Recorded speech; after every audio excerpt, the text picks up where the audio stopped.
요한은 빛의 증언자다라고 말씀드렸습니다. 그러면서 그는 빛이 아니다라고 했어요. 그런데 세상은 빛의 증언자를 빛으로 착각하는 경우도 많다고 말씀을 드렸습니다. 때로는 빛의 증언자 자신도 오랫동안 그 빛을 증언하다 보면 그의 증거가 능력이 있어서 많은 사람들이 호응하게 되고 지지하게 되고 따라주게 되면 자기도 모르게 자기가 빛인 것처럼 행세하게 되는 경우도 있다라고 말씀을 드렸습니다.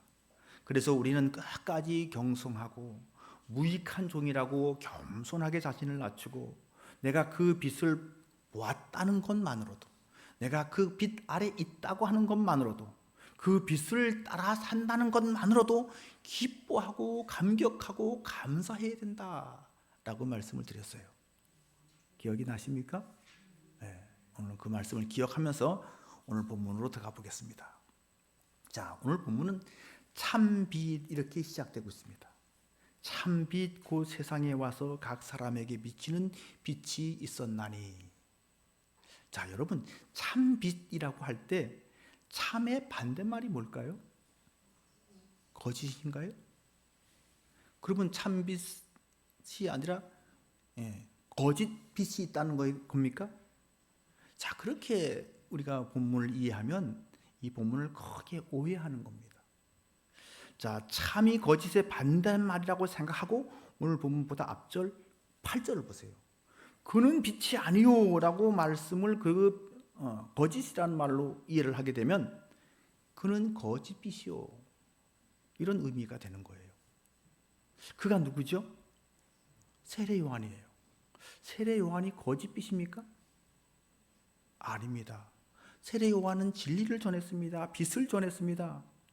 진리를 전했기 때문에, 빛을 전했기 때문에 그에게서도 빛이 났습니다. 빛이 없이 빛을 전할 수 있을까요? 생명이 없이 생명을 전할 수 있을까요? 없습니다. 자, 그러므로 오늘 본문에서 참이라고 하는 말은 거짓의 반대말이 아니라 모든 빛의 근원적인 빛이다라는 의미예요. 자, 그러니까 세례 요한이 그런 근원적인 빛이 아니라 그 비논적인 빛에 대해서 증거하는 빛이라는 얘기예요. 아멘. 아멘. 사도 바울은 교회사에서 최고로 빛나는 인물이었습니다. 예수님을 가장 잘 알았고 가장 잘 전했고 예수님의 사역에 가장 큰 공헌을 했던 한 사람이었습니다. 정말 바울의 인생은 빛나는 인생이었습니다. 이걸 부인할 수 있는 사람이 있나요? 아마 없을 겁니다. 그러나 그는 참 빛이 아니었습니다. 빛의 근원, 빛의 본질이 아니었다는 것입니다.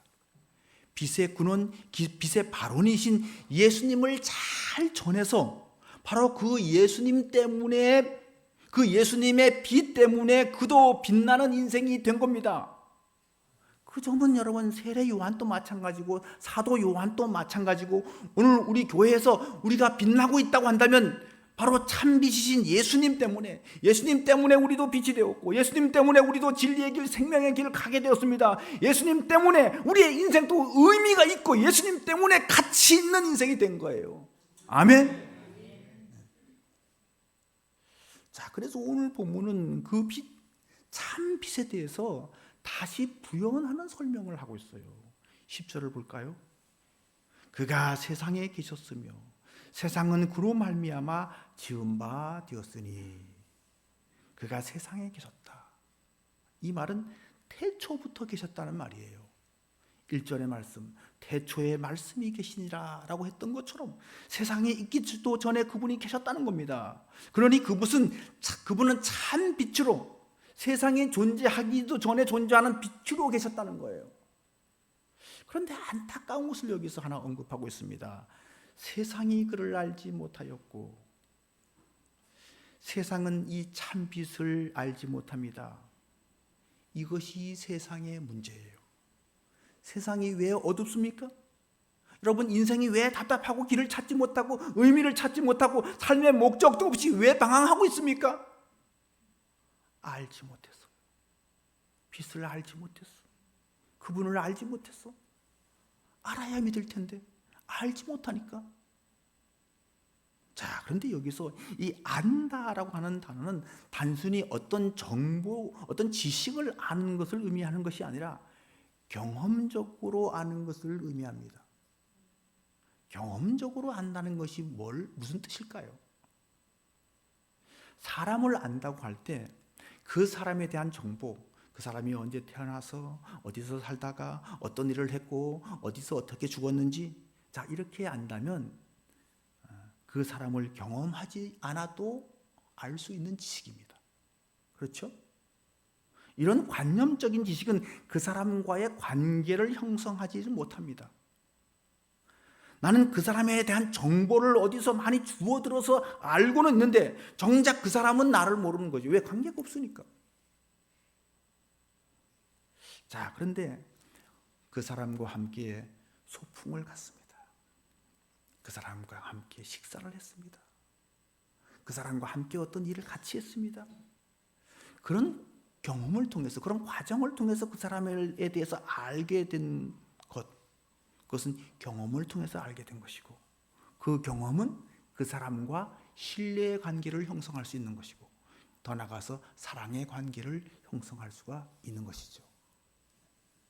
자, 호세아 6장 3절에서 그러므로 우리가 여호와를 알자, 힘써 여호와를 알자라고 했는데, 자, 이 호세아 선지자의 외침은 하나님에 대한 정보를, 하나님에 대한 지식을 그냥 알자, 이런 말이 아니라 하나님과 깊은 사랑의 관계에 들어가자, 그분을 정말로 신뢰하자, 그런 의미에서 외친 말씀인 거예요.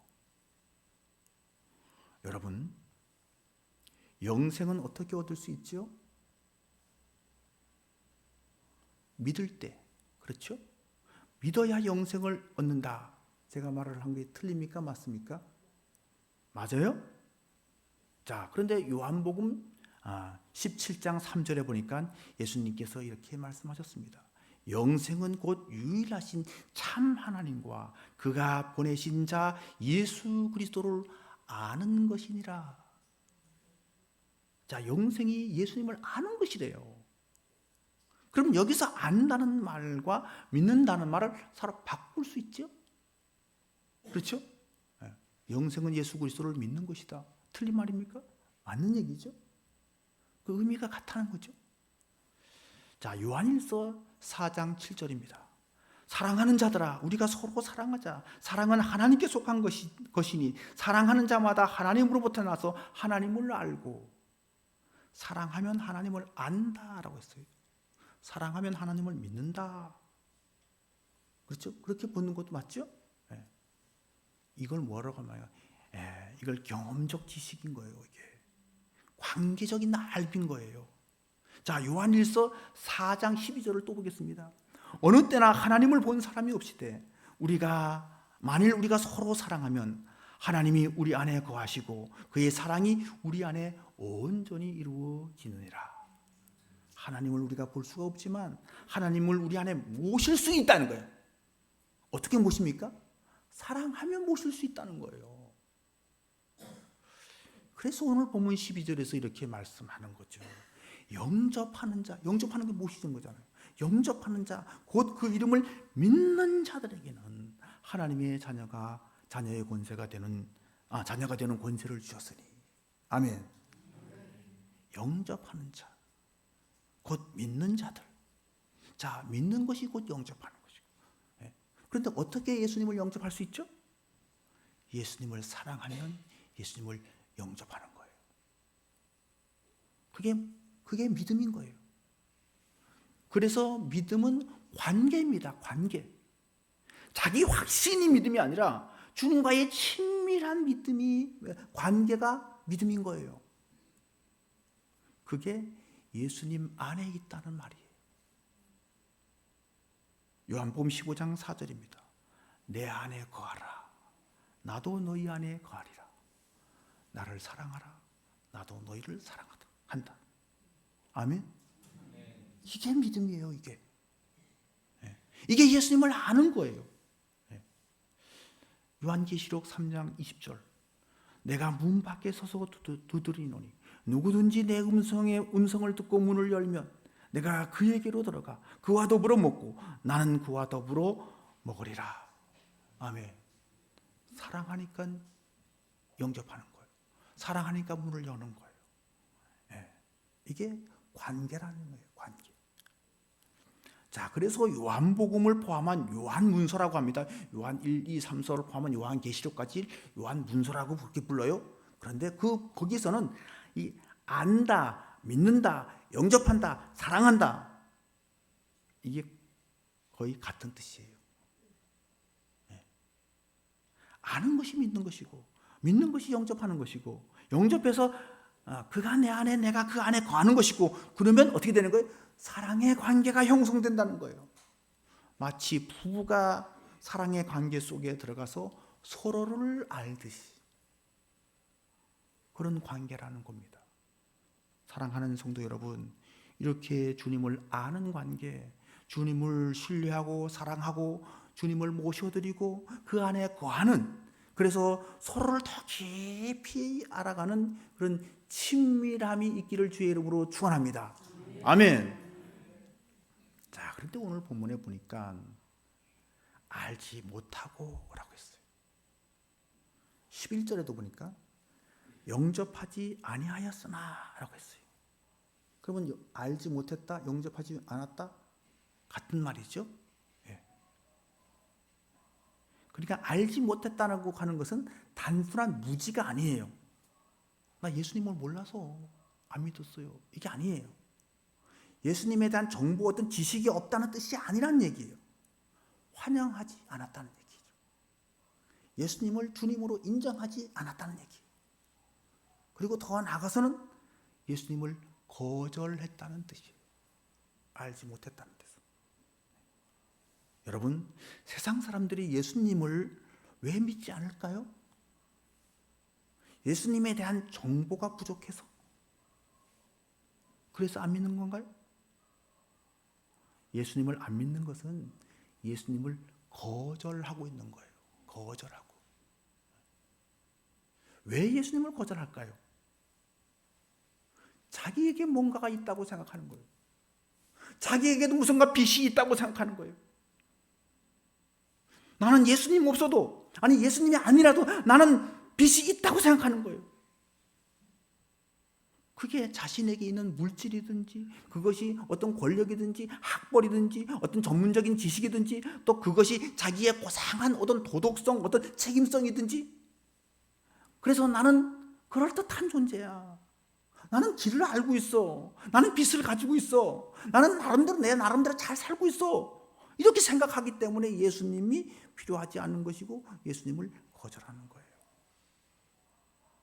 이걸 여러분 요한 1서에서는 육신의 정욕, 안목의 정욕, 이생의 자랑이라고 표현했어요. 같은 요한문서죠? 한번 찾아볼까요? 요한 1서 2장 15절에서 17절인데 좀 띄워주세요. 자, 제가 읽습니다. 15절. 이 세상에 있는 것들을 사랑하지 말라. 누구든지 세상을 사랑하면 아버지의 사랑이 그 안에 있지 아니하니. 16절 읽으시기 바랍니다.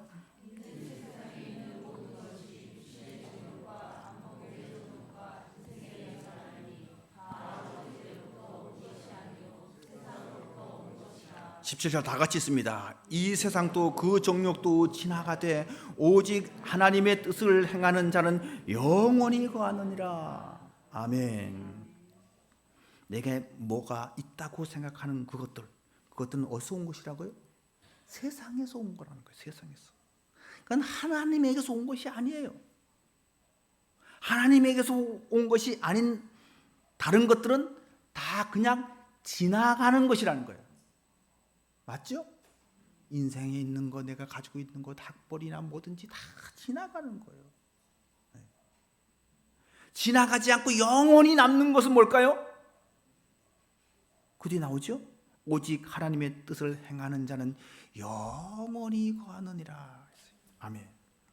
자, 여러분, 하나님의 뜻을 행한다고 하니까 율법적인 어떤 순종을 생각할 수 있는데 그게 아니에요. 여러분, 하나님의 뜻이 뭘까요? 지난주에 말씀드렸어요. 예수 그리스도를 통해서 우리를 구원하시는 것이 하나님의 가장 큰 뜻이에요. 맞죠? 네. 그러니까 하나님의 뜻을 행한다는 것은 예수 믿는다는 거예요. 예수님을 영접한다는 거예요. 예수님을 환영한다는 거예요. 그러면 영원히 거하느니라. 어디에 거하는 걸까요? 예수님을 영접했으니까 예수님 안에 거하는 거예요. 그건 영원하다는 거예요. 사랑하는 성도 여러분, 세상의 것, 세상에서 그럴듯한 것들, 그게 우리 인생의 빛이 될 수가 없는 것입니다. 그걸 사랑하면 예수님을 사랑할 수가 없습니다. 사랑하지 못한다는 것은 결국은 예수님을 거절할 수밖에 없다는 얘기예요. 자기가 원하지 않아도 거절할 수밖에 없어요. 당시의 유대인들이 그랬다는 거예요. 특별히 바리새인들, 서기관들이 그랬습니다. 여러분, 바리새인들, 서기관들이 여러분 예수님을 거절했어요. 그들이 여러분 도덕적으로 무능했다는 얘기가 아니에요. 그들이 무슨 탐욕을 하고 무슨 비리를 저지르고 이랬다는 얘기가 아니에요. 예수님을 거절한 것이 그들의 가장 큰 잘못인 거예요. 그들은 자기들이 하나님의 선택을 택함을 받은 자들이고, 자신들은 율법을 가지고 있는 자들이고, 율법을 특별히 지키는 자들이고, 자기들은 고상하고 자기들은 고결하고 자기들은 어떤 그렇게 높은 수준에서 산다고 하는 그러한 교만, 그 자랑, 바로 그것이 예수님을 영접하지 아니하고 예수님을 거절하게 만들었어요. 이 거절은 단순히 무시하는 거절이 아닙니다. 예수님을 십자가에 못 박게 하는 거절이었어요. 예수님께서는 이걸 사람들이 나를 미워한다고 표현했어요. 나를 미워하는 자는 또 내 아버지를 미워하느니라. 요한복음 15장에서 말씀하신 거예요. 여러분, 왜 예수님을 미워했을까요?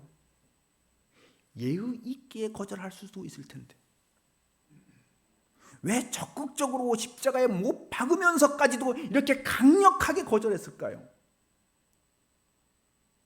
그 이유는 예수님께서 그들이 가지고 있었던 육신의 정욕, 안목의 정욕, 이생의 자랑을 몽땅 다 부정했기 때문에. 뱀들아, 독사의 새끼들아, 너희가 어떻게 지옥의 판결을 피하겠느냐? 이 말에 화가 난 바리새인들이 예수님을 십자가에 못 박게 만든 겁니다. 자, 그런데 여러분, 오늘 우리도 바로 이 말씀을 들어야 돼요. 예수님은 지금 또 육신의 정욕과 안목의 정욕과 이생의 자랑에 빠져 그것으로 살아가는 사람들을 향해서 주님은 오늘 또 그렇게 외칩니다. 회개하라, 천국이 가까웠느니라. 아멘. 그런데 이 말을 거꾸로 좀 해보세요. 회개하지 않으면 지옥이 가까웠다는 얘기죠. 회개하지 않으면 멸망이 가까웠다는 얘기예요. 자, 그러니 주님은 지금도 우리에게 강력하게 경고하고 강력하게 요청하고 있는 겁니다. 그리고 세상에 가서 강력하게 그렇게 외치라고 그렇게 경고하고 있는 겁니다. 중간지대가 없습니다, 여러분. 나는 예수님을 영접하지 않았지만 나는 예수님을 거절하지도 않았어. 내 결정은 아직 아니야. 이게 있을 수가 없는 거예요. 영접하지 않은 것은 거절하지 않은 것이고, 거절한 것은 결국 예수님을 미워하는 것이고, 그리고 나가서 예수님을 십자가에 못 박는 일이에요. 어떤 분은 이런 말을 할 수가 있을 것 같아요. 어떻게 목사님 그렇게 극단적일 수가 있어요? 좀 더 유보적이고 좀 더 부드럽게 하면 안 돼요? 그런데 여러분, 오늘 11절에 이렇게 말씀하고 있어요. 이 말씀을 듣고도 그렇게 말씀할 수 있나 보세요. 11절에 자기 땅에 오매 자기 백성이 영접하지 아니하였으니. 지금 거절한 사람들이 누구라는 겁니까? 자기 백성이라는 거예요. 자기 백성, 자기 땅, 자기 백성. 자, 이렇게 말할 수 있는 자가 누구죠? 자기 백성이라고 말할 수 있는 사람 누구예요? 누가 이렇게 말하죠? 왕이 얘기할 수 있는 왕. 임금이 이렇게 얘기할 수 있는 거예요. 왕이 자기 백성에게 왔는데 영접하지 않았다는 것은 뭐예요? 그 백성이 뭐예요? 반역하고 있다는 얘기잖아요.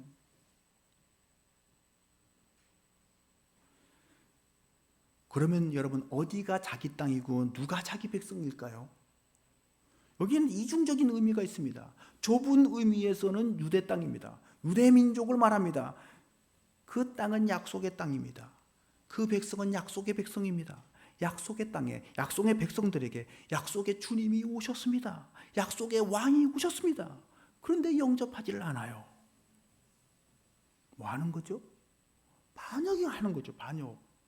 왕을 바꿨기 때문에 환영하지 않는 거예요. 주인을 바꿔놓고 살고 있기 때문에 환영하지 않는 거예요.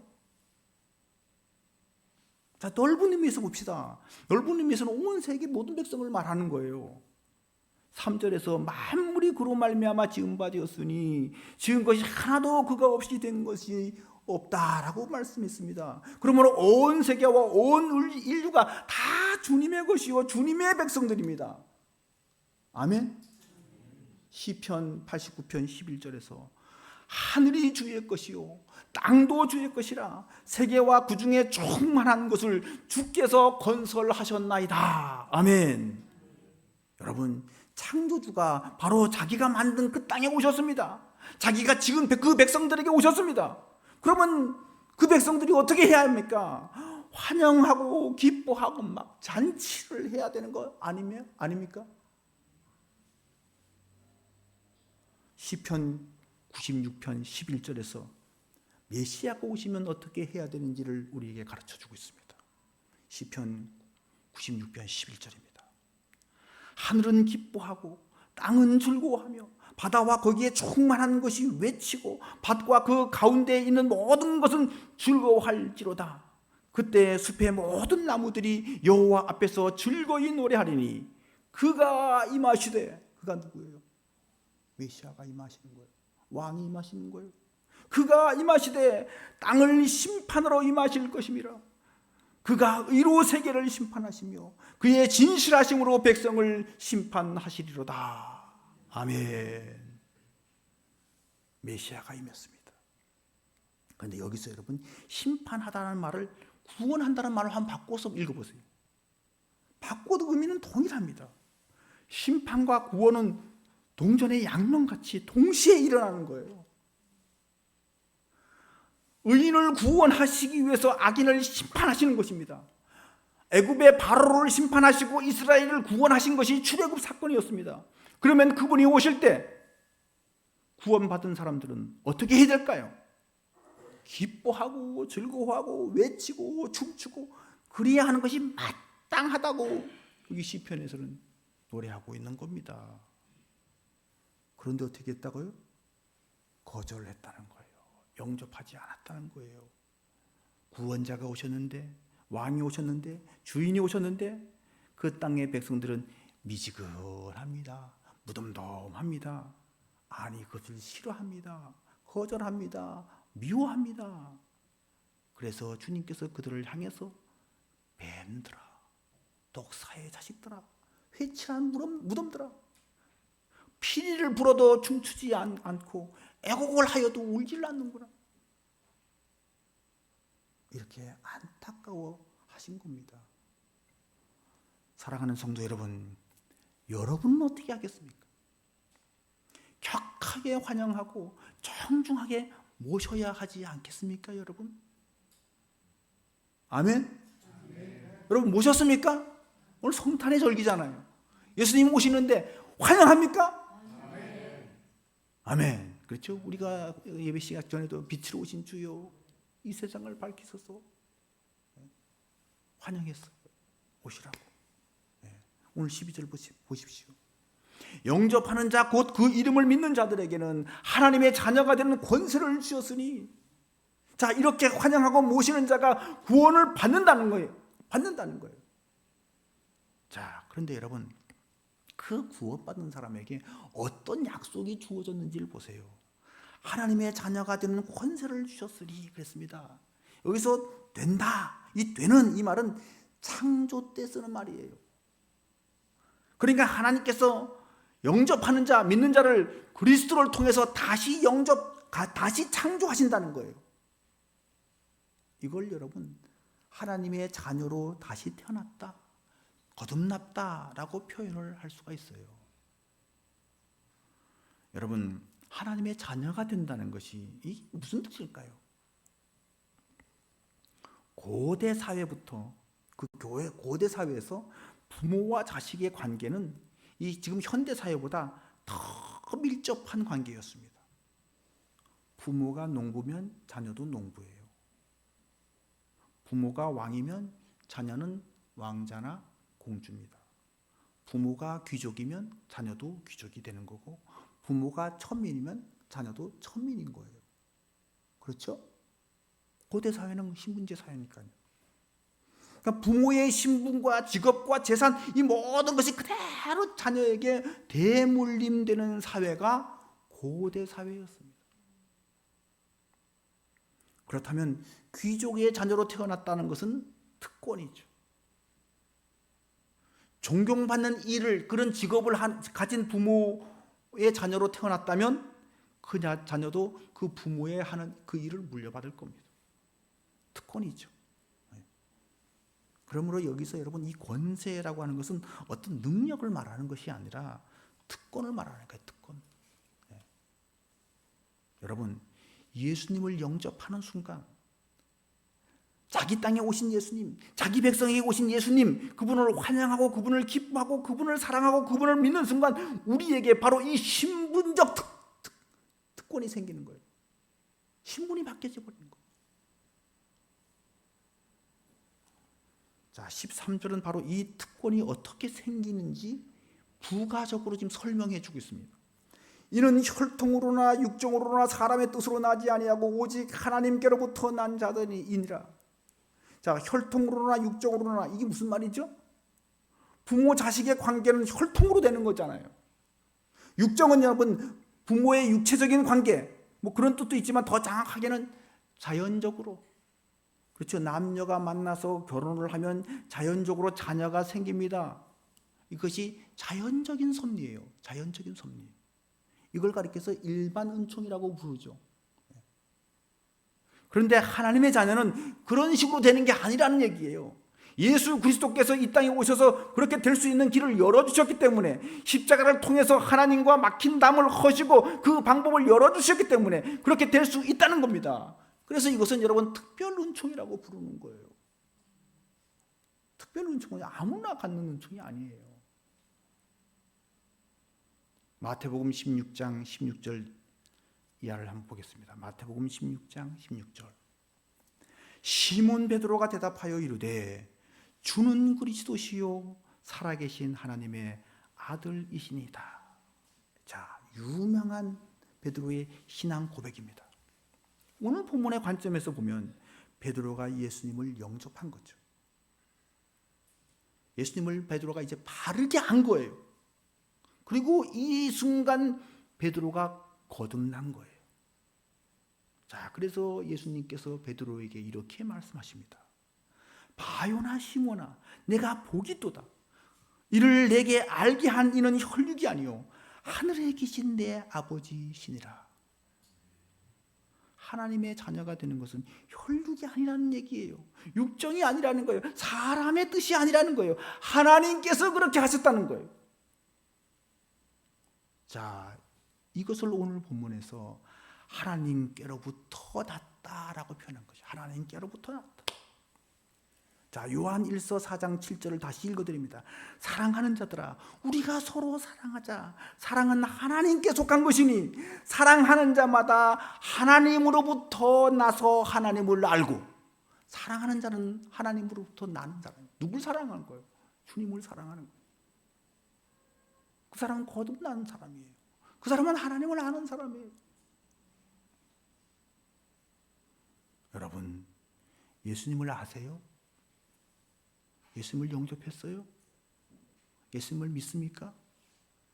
예수님을 사랑하십니까? 그러면 여러분은 하나님으로부터 난 자들이에요. 아멘. 하나님의 자녀가 된 거예요. 사랑하는 성도 여러분, 여러분이 예수님에게서 빚을 받습니까? 예수님을 바르게 알고 믿고 있습니까? 그분을 영접했습니까? 그러면 우리는 이 땅에서 이 땅의 사람이 아니라 하늘의 사람이에요. 아멘. 사도 바울은 갈라디아서 4장 6절 7절에서 이렇게 말씀했습니다. 너희가 아들임으로 하나님이 그 아들의 영을 우리 마음 가운데 보내사 아빠 아버지라 부르게 하셨느니라. 그러므로 내가 이후로는 종이 아니요 아들이니 아들이면 하나님으로 말미암아 유업을 받을 자니라. 아멘. 여러분, 이거 내가 노력해서 된 것이 아니잖아요. 그렇죠? 예수님으로 인해서 하나님의 자녀가 되었기 때문에, 우리의 신분이 그렇게 바뀌었기 때문에 자연스럽게 우리에게 주어지는 은혜의 선물입니다. 자녀가 노력해서 부모의 재산이나 부모의 신분을 상속받는 것이 아닌 것처럼, 우리가 노력해서 하나님 나라 천국에 들어가는 것이 아니라 하나님의 자녀가 되었기 때문에 그 권세가, 그 특권이 바로 내 것이 된 겁니다. 아멘. 예수님을 아는 자에게, 영접하는 자에게, 믿는 자에게, 사랑하는 자에게 이 특권이 주어집니다. 영접한다라는 말은 진행형이에요. 옛날에 한번 내가 예수님을 영접했으니까 난 예수님을 영접했어, 이렇게 생각하면 안 되는 거예요. 옛날에 내가 사랑했었지? 이 말은 무슨 말입니까? 지금은 사랑하지 않는다는 뜻이에요. 마찬가지입니다. 사랑은 계속되어야 하듯이 영접은 계속 일어나야 되는 거예요. 그리고 사랑의 깊이가 시간이 갈수록 깊어지듯이 더 깊어져야 되는 겁니다. 그 사랑이 더 깊어진 사람은 하늘이 아니라 이 땅에서도 하나님 나라를 경험하는 거예요. 이 땅에서도. 하늘의 것을 이 땅에서도 누리게 되는 거예요. 베드로가 신앙 고백을 한 후에 이것을 알게 한 것은 하나님이라고 말씀하신 후에 예수님께서 베드로에게 하신 말씀을 기억해 보세요. 내가 천국 열쇠를 내게 주노니 내가 땅에서 무엇이든지 매면 하늘에서도 매일 것이요 내가 땅에서 무엇이든지 풀면 하늘에서도 풀리리라. 아멘. 하늘의 것을 이 땅에서도 누리게 되는 거예요. 여러분, 이 땅에서도, 여러분이 이 땅에 살아도 하나님의 백성으로, 하나님의 자녀로 하늘의 것을 누리며 살아가는 그런 복된 삶이 될 수 있기를 주의 이름으로 축원합니다. 아멘. 기도.